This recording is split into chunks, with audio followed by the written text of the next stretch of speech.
மாதிரி நீங்க பண்ணிருக்கீங்களா? நான் பண்ணிருக்கேன்.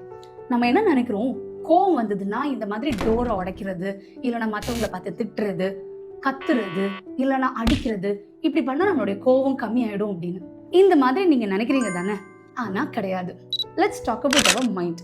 இந்த மாதிரி கோவப்படுற உங்களுடைய ஃப்ரெண்ட்ஸ்க்கு இந்த வீடியோ அனுப்பி கொடுங்க. கோவம் வரத சைக்காலஜிஸ்ட் செகண்டரி இமோஷன் அப்படின்னு சொல்றாங்க. அதாவது கோவங்கிறது ஒரு புகை, தீங்கிறது நம்மளுடைய அண்டர்லைங் ப்ராப்ளம், இல்லைன்னா அதை பிரைமரி இமோஷன்ஸ் அப்படின்னு சொல்றாங்க.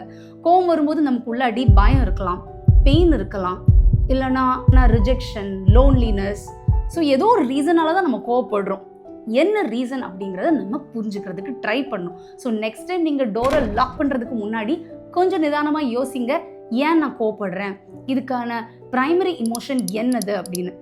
ஸோ நீங்கள் யோசிக்க ஆரம்பிக்கும் போதே நம்மளுடைய கோவம் தனியும். அது மட்டும் கிடையாது, என்ன நம்மளுடைய மெயின் பிரச்சனையோ அதுக்கு சொல்யூஷனுக்கு நீங்கள் தேடுங்க. ஸோ கத்துறதுனாலையோ உடைக்கிறதுனாலையோ நம்மளுடைய கோவம் தனியும் அப்படிங்கிறது தப்பு. உங்களையே நீங்கள் புரிஞ்சுக்கிட்டு, உங்களை நீங்கள் நிதானித்து, எதனால் இந்த கோவம் வந்திருக்குங்கிறத புரிஞ்சுக்கிட்டாலே ஹீலிங்கோடைய ஃபர்ஸ்ட் ஸ்டெப்புக்கு நீங்கள் போயிட்டீங்க அப்படின்னு அர்த்தம். ரொம்ப கோவப்படுற உங்களுடைய ஃப்ரெண்ட்ஸுக்கு இதை அனுப்பி கொடுங்க. அண்ட் வர வீடியோஸில் எப்படி நம்ம கோவத்தை மேனேஜ் பண்ணலாம் அப்படிங்கிறத நம்ம பார்க்கலாம். It is as easy as that.